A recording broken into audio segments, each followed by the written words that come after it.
The USS Blackstar moved through space like a giant metal whale. Its engines hummed quietly after 15 long years of travel. Captain Sarah Chun stood on the bridge and looked out at the stars. She was tired. Her crew was tired. They had been away from home for so long that some of the younger crew members could barely remember what Earth looked like. "Captain, we are getting close to the solar system," said Lieutenant Brooks from his station. His voice carried excitement. After all these years, they were finally going home. Sarah nodded and smiled. "Good.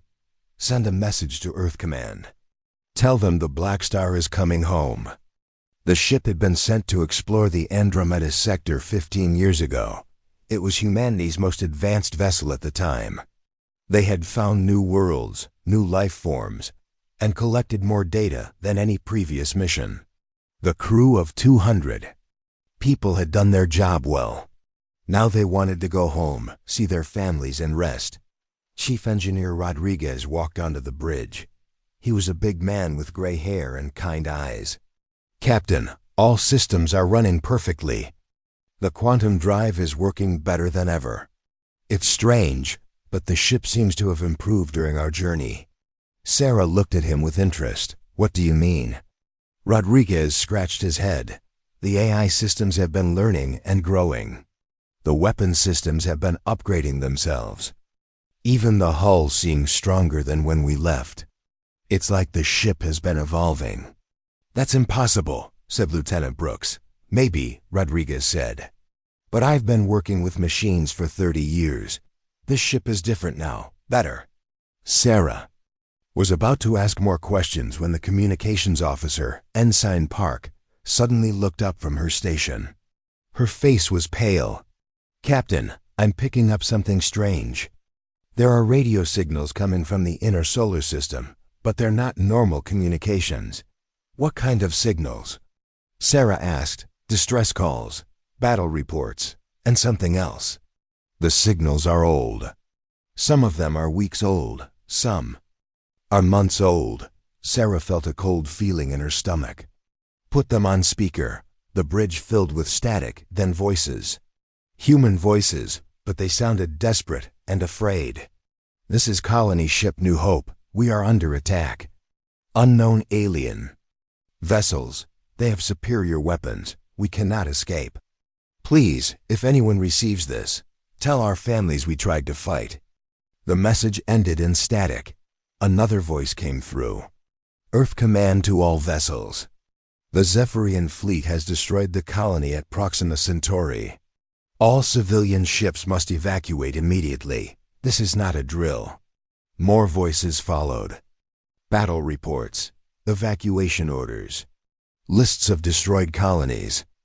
The crew of the Blackstar listened in horror as they realized what had happened while they were gone. "How many colonies?" Sarah asked quietly. Ensign Park checked her instruments. "From what I can tell, at least 12 colonies have been destroyed. The signals suggest the attack started about 10 years ago." 10 years. The Blackstar had been exploring peaceful worlds while their own people were being killed. "What about Earth?" asked Rodriguez. Park worked frantically at her station. "I'm trying to reach Earth Command now." She paused, then shook her head. "No response from Earth, but I'm getting signals from Mars. The fleet is there." "What's left of it?" Sarah's hands clenched into fists. "What's left of it?" "Captain," said Lieutenant Brooks, "look at this." The main screen showed what their long-range sensors were detecting. Thousands of ships filled the space around Mars, but most of them were not human ships. They were alien vessels, bigger and more advanced than anything humanity had ever built. "The human fleet is surrounded," Brooks said. "They're trapped near Mars. It looks like they're making a last stand." Sarah stared at the screen. Her people were dying while she had been gone. The strongest human fleet ever assembled was about to be destroyed, and there was nothing she could do about it. "How many human ships?" she asked. "Maybe 300. Brooks answered. "The alien fleet has over 3,000 ships." The bridge was quiet except for the hum of the engines. Everyone was thinking the same thing. They were too late. Too few. One ship against 3,000. "Captain," Rodriguez said softly, "we should run. Find other human survivors. Rebuild somewhere. Else." Sarah looked at her crew. They were good people.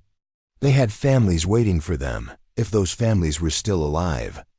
She had no right to ask them to die in a hopeless battle, but then she thought about the messages they had heard. People calling for help. People dying alone in space. Children on colony worlds who never had a chance to fight back. "No," she said. "We're not running." "Captain," Brooks said, "it's suicide. One ship cannot fight 3,000. Sarah turned to Rodriguez. "You said the ship has been evolving. How much better is it now?" Rodriguez thought for a moment. "The weapons systems are at least 10 times. More powerful than when we left. The shields are stronger. The eye is smarter. But Captain, even if we're 100 times better, we're still just one ship." Sarah looked out at the stars. Somewhere ahead of them, humans were fighting and dying. Earth might already be destroyed. The colonies were gone. Everything they had worked for was being taken away by aliens who thought humans were weak.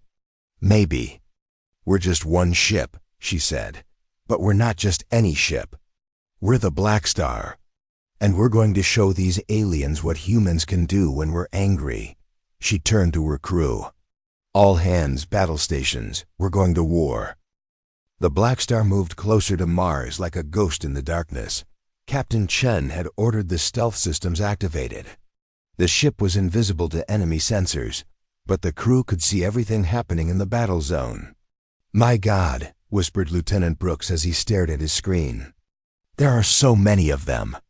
The alien fleet stretched across space like a metal cloud. Their ships were strange and beautiful in a deadly way. Some looked like giant insects with sharp wings. Others were round like planets but covered in weapons. The biggest ones were longer than Earth's largest cities. "Count them again," Sarah ordered. Brooks worked at his station.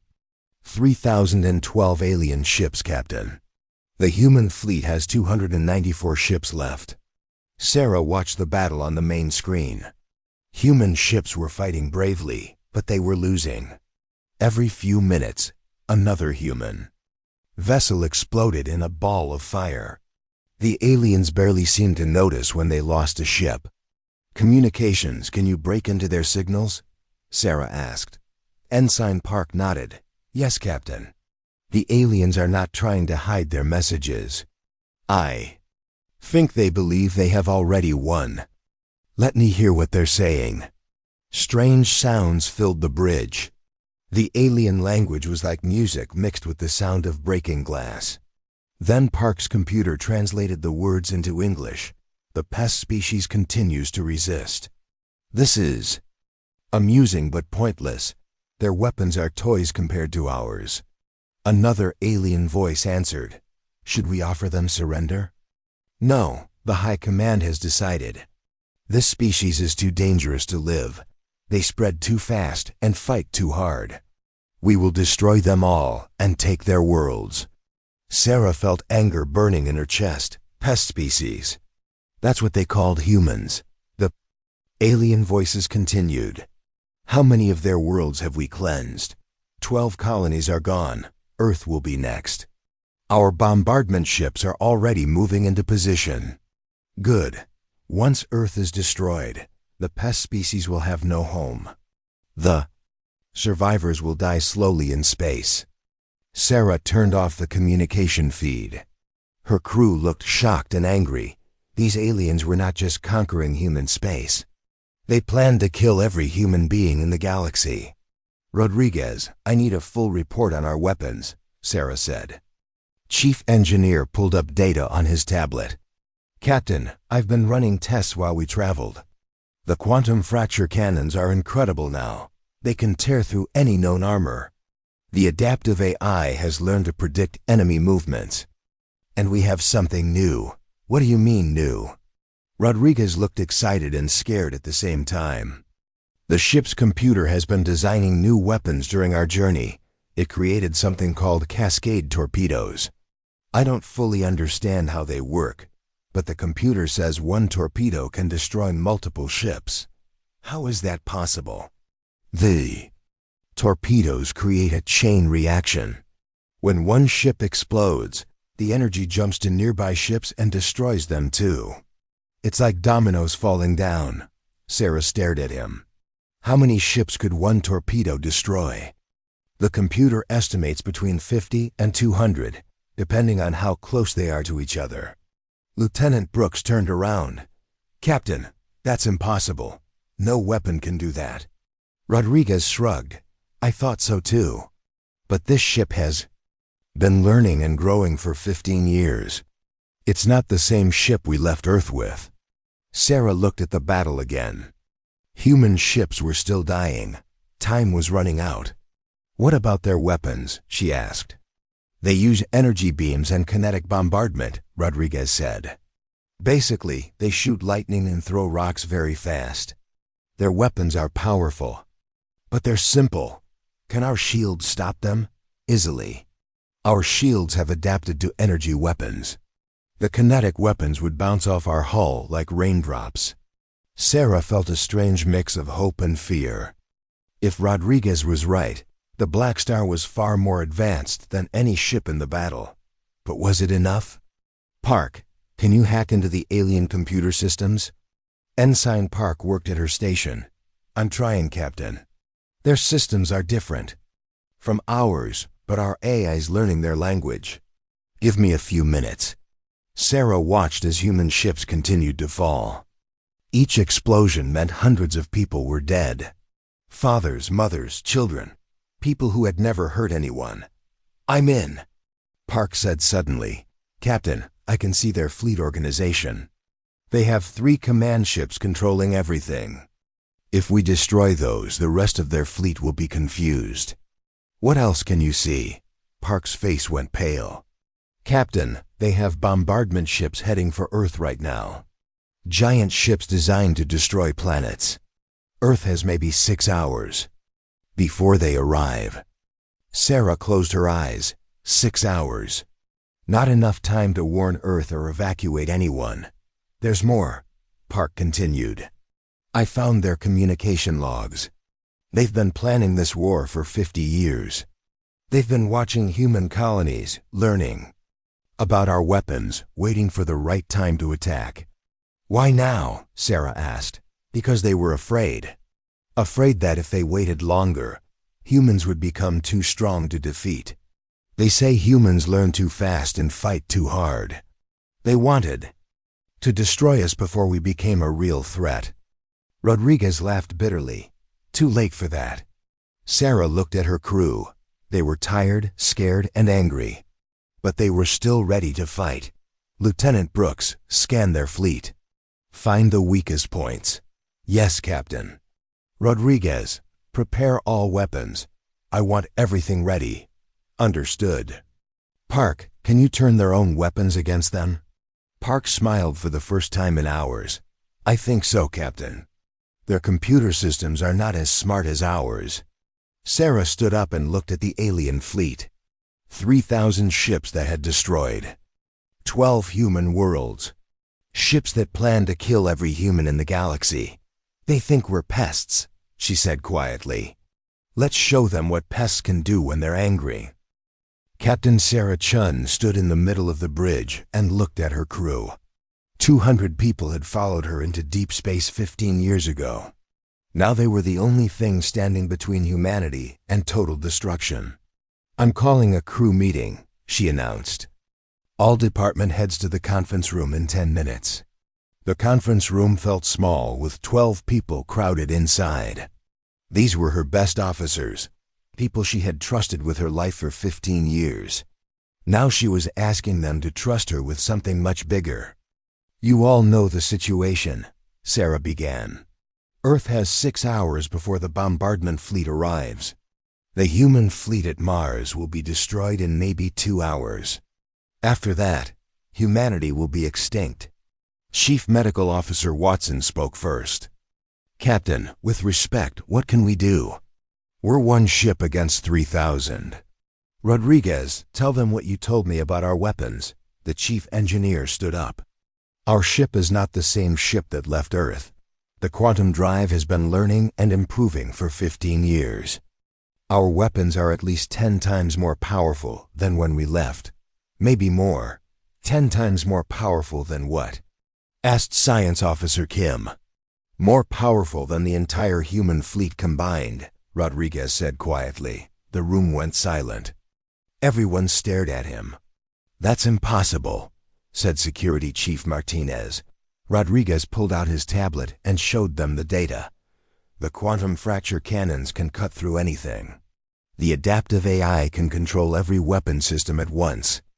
The Cascade torpedoes can destroy entire groups of ships with one shot. Even if that's true, said Communications Officer Park, we're still just one ship. They have 3,000. Sarah stood up. That's why I'm giving you all a choice. We can run away, find other human survivors, try to rebuild somewhere else, or we can fight. Fight and die, Martinez said. Maybe, Sarah agreed, but if we run, humanity dies anyway. If we fight, maybe we can save our people. Medical Officer Watson leaned forward. Captain, even if we somehow win this battle, what happens next? There could be other alien fleets out there. Other species that want to destroy us. Sarah had been thinking about the same thing. That's why we're not just going to win this battle. We're going to send a message. What kind of message? Asked Kim. Sarah walked to the window and looked out at the stars. Rodriguez, how far can our quantum communication system reach? With the improvements the AI has made? Maybe 1,000 light years. Can we broadcast on all frequencies at once? Yes, but why would we want to do that? Sarah turned back to her crew. Because we're going to show every alien species in this part of the galaxy what happens when someone tries to destroy humanity. The room was quiet for a long moment. Finally, Martinez spoke. You want to make an example of them? I want to make sure this never happens again, Sarah said. The aliens chose to attack us because they thought we were weak. They need to learn that humans don't just fight back. We fight back harder than anyone expects. Chief Engineer Rodriguez was looking at his tablet again. Captain, I've been thinking about something. The ship's AI has been creating new protocols during our journey. One of them is called Protocol Omega. What does it do? It's a combat doctrine designed for fighting against impossible odds. The AI studied every human battle in history and created a strategy for winning when outnumbered. Tell me about it. Rodriguez looked uncomfortable. The protocol says that when facing extinction, humans should not fight to win. They should fight to make sure the enemy never threatens anyone again. Meaning, complete destruction of enemy forces. No prisoners, no mercy. No survivors left to report back to their leaders. Science Officer Kim shook her head. That's not who we are. Humans are better than that. Are we? Asked Sarah. They want to kill every human in the galaxy. Every child, every baby, everyone we've ever loved. They call us pests and plan to hunt down survivors for sport. She looked around the room. I'm not talking about becoming monsters. I'm talking about making sure monsters like them never threaten anyone again. Communications Officer Park raised her hand. What exactly are you proposing, Captain? Sarah took a deep breath. We destroy their entire fleet. Then we broadcast the recording to every alien species within 1,000 light years. We show them what human ships are capable of when we're angry. You want to start a galactic war? Martinez said. Double quotes, no. I want to prevent one. If other alien species see what we can do, they'll think twice before attacking human space. Rodriguez was still looking at his tablet. Protocol Omega has another part. After destroying the enemy, we offer protection to peaceful species and friendship to those who want it. Speak softly and carry a big stick, said Medical Officer Watson. Exactly. We show them we can destroy anyone who threatens us, but we also show them we prefer peace. Sarah looked at each of her officers. I need to know if you're with me. This isn't just about saving Earth. This is about making sure humanity survives for the next 1,000 years. One by one, they voted. Rodriguez voted yes immediately. Park voted yes after thinking for a minute. Kim voted no, then changed her mind to yes. Martinez voted yes with a grim smile. Watson was the last to vote. I became a doctor to save lives, she said. If this saves human lives, then yes, Sarah nodded. Protocol Omega is authorized. All department heads, prepare your teams. We're going to show these aliens why they should have left humanity alone. She stood up and looked out the window again. The alien fleet was still destroying human ships. Earth was still in danger, but now the Blackstar had a plan. One more thing, Sarah said. After today, the galaxy will know that humans are not victims, we're not prey. We're predators when we need to be.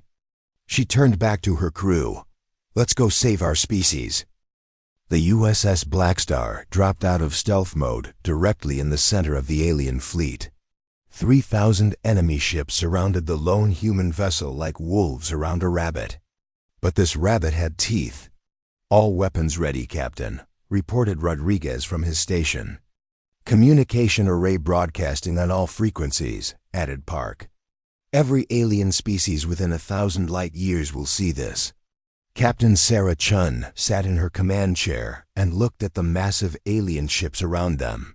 Each one was bigger than the Blackstar. Each one carried enough weapons to destroy a city, but size was not everything. Begin recording, she ordered. This is Captain Sarah Chun of the USS Blackstar. Today you will learn what happens when you threaten humanity. The alien fleet commander's voice crackled over the communication system. The translator made his words sound cold and angry. Human vessel, you are surrounded. Surrender and we will make your death quick, Sarah smiled. Counter-offer. Surrender now and some of you might survive. The alien commander laughed. You are one ship, we are 3,000. You are insects before gods. Minute 1. Sarah announced to her crew. Fire quantum fracture cannons. The Blackstar's main weapons. Came alive. Beams of pure energy shot out in all directions. Where they touched alien ships, the vessel simply came apart. Not exploding. Not burning. Just falling into pieces like broken toys. The alien command ship, bigger than a mountain, took a direct hit from the quantum cannon. The beam cut through its armor like it was made of paper. The ship broke in half and died in silence. Impossible, screamed the alien fleet commander from another ship. No weapon can do that. But more alien ships were already dying. The quantum beams moved faster than the aliens could react. In 60 seconds, 50 enemy vessels had been destroyed. Minute 2, Sarah called out. Deploy adaptive targeting. The Blackstar's AI took control of all weapon systems. It could think faster than any living being, predict where enemy ships would move, and fire at multiple targets at once. The AI I'd been learning for 15 years. Now it showed what it had learned. Quantum beams lanced out in perfect patterns. Every shot hit its target. Every hit destroyed a ship. The alien fleet began to panic as more vessels died in the second minute than had been destroyed in the entire battle so far. Return fire, ordered the alien commander. All ships, destroy the human vessel. Thousands of energy beams and kinetic weapons shot toward the Blackstar. The bridge crew watched their screens as the attack approached.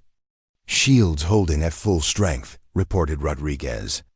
Their weapons can't even scratch us. The alien weapons hit the Blackstar like rain hitting a mountain. The ship didn't even shake. Minute 3, Sarah announced. Begin system infiltration. Communications.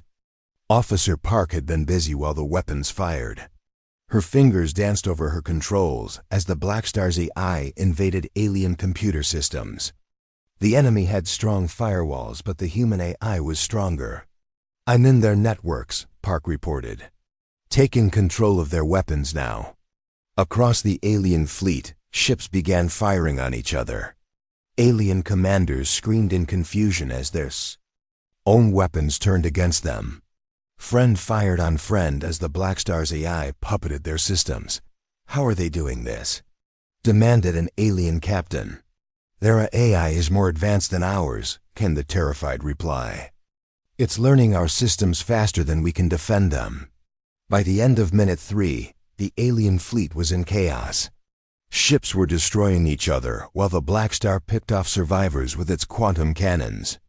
"Minute 4, Sarah called. "Continue systematic elimination." The aliens tried to retreat, but the Blackstar was faster. The ship's engines had been improved during the long journey. It could move like a dancer, spinning around enemy vessels while its weapons never stopped. Firing, some alien ships tried to ram the Blackstar. Their hulls shattered against the human ship's improved armor. Other aliens tried to board the vessel, but their cutting tools couldn't even mark the hull. "Minute 5, Sarah announced. "Deploy cascade torpedoes." This was the weapon Rodriguez had discovered. The ship launched 12 torpedoes into the thickest part of the alien fleet. Each torpedo was small, no bigger than a car. The aliens barely noticed them. Then the first torpedo exploded. The explosion created a chain reaction that jumped from ship to ship like lightning. One torpedo destroyed 30 ships. Another destroyed 50. The third took out an entire battle. "Group of 80 vessels, retreat!" screamed the alien fleet commander. All ships retreat immediately, but there was nowhere to run. The cascade torpedoes had destroyed the engines of ships lucky enough to survive the explosions. The remaining alien vessels floated helplessly in space while the Blackstar hunted them down one by one. "Minute 6, Sarah said quietly. "Finish them." The quantum cannons fired again and again. Each shot ended another alien life. Each beam proved that humanity would not be destroyed without a fight. The alien fleet commander made one last desperate call. "Please, we surrender, we surrender." Sarah's voice was cold as space. "You came here to kill every human in the galaxy. You called us pests. You destroyed our colonies. You planned to hunt down our children." She paused, watching another alien ship die under her weapons. "We don't accept your surrender." "Minute 7, Sarah announced. "Threat eliminated." The last alien ship exploded in a ball of fire. 3,000 enemy vessels had been reduced to floating debris. The alien fleet that had terrorized humanity for 10 years was gone. The bridge was quiet except for the hum of the engines. Sarah's crew stared at their screens in amazement. They had done the impossible. Communication array still broadcasting. "Captain," reported Park. Sarah stood up and faced the camera that was sending their message across the galaxy. "This is humanity's answer to anyone who threatens us. We are not victims. We are not prey. We are the species that destroys monsters." She looked directly into the camera. "Choose your next actions very carefully."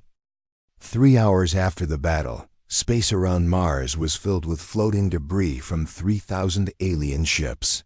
The human fleet that had been fighting for their lives now stared in amazement at the USS Blackstar, floating among the wreckage. "Admiral." Harrison's voice came over the communication system. He sounded tired and confused.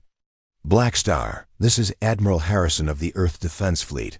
Please identify yourself and explain what just happened here." Captain Sarah Chun sat in her command chair and smiled.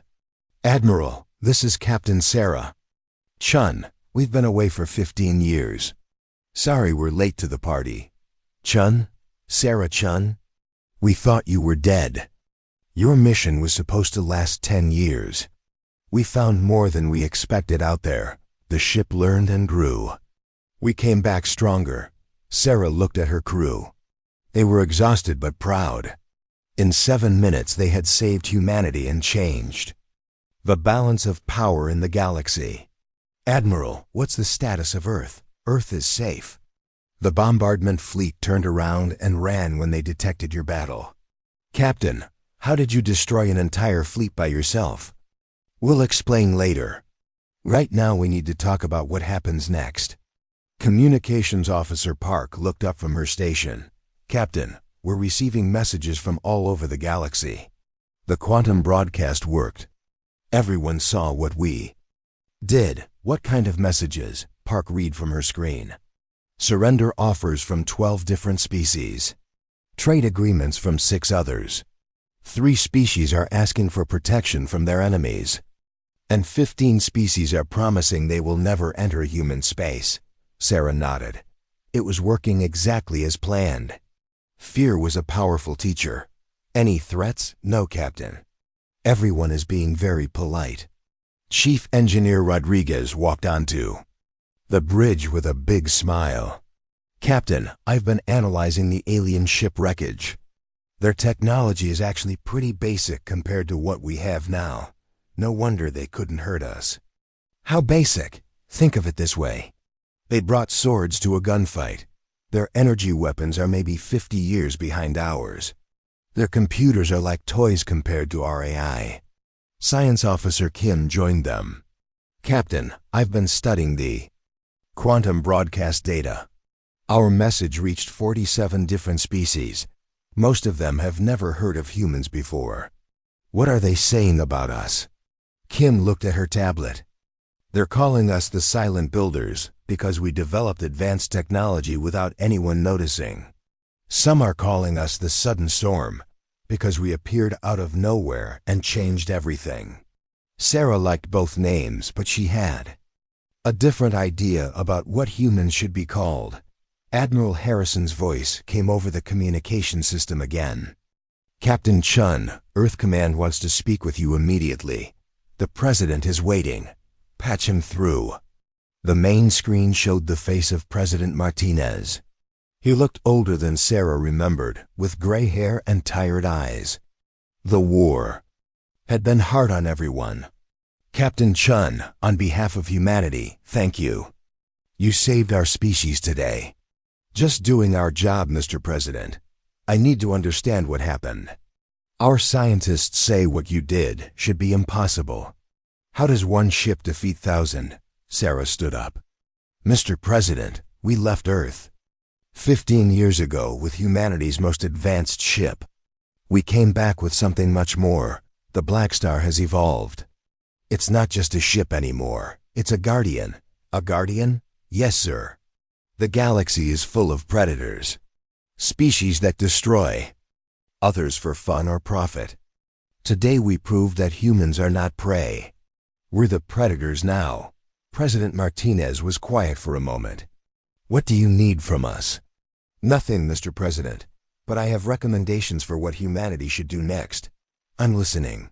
Sarah walked to the window and looked out at the debris field. First, we need to reverse engineer our technology and build more ships like the Blackstar. Not to conquer anyone, but to make sure no one ever threatens us again. How many ships? Enough that every human colony has a guardian. Enough that Earth never has to fear attack. What else? Second, we need to establish humanity as a major power in this galaxy. We're not a small species hiding on one planet anymore. We're a force that protects the weak and punishes the wicked. Rodriguez spoke up. Captain, I've been working on plans for mass production. We could build a fleet of guardian ships in maybe 5 years.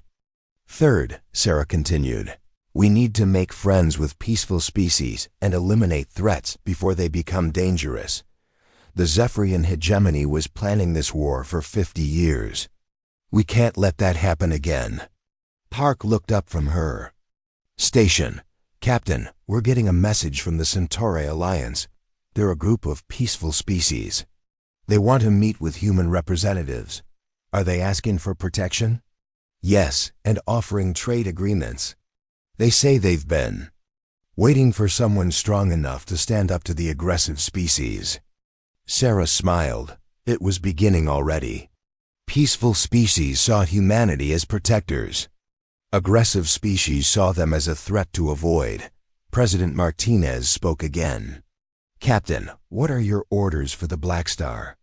Sarah looked at her crew. They had been explorers when they left Earth. They had become warriors during the battle. Now they needed to become something more. The Blackstar will patrol the borders of human space. We'll be the first line of defense against any threat. We'll also be ambassadors to friendly species and a warning to hostile ones. You're volunteering for permanent duty? Sarah looked at her crew. They nodded one by one. They understood what needed to be done. "Yes, Mr. President, we were explorers. When we left, we return as guardians. This is our job now." President Martinez smiled for the first time during the conversation. "Then may God go with you, Captain." Sarah turned to her crew. "Set course for the edge of human space. It's time to begin our real mission." As the Blackstar moved away from Mars, Sarah looked back at Earth one last time. It was safe now. Humanity was safe. The galaxy had learned that some species were too dangerous to threaten. "Captain," asked Lieutenant Brooks, "what do we do if someone challenges us again?" Sarah smiled and looked out at the stars. "We remind them why that's a bad idea." The USS Blackstar disappeared into deep space, carrying with it the hopes of humanity and the fear of its enemies. The galaxy would never be the same.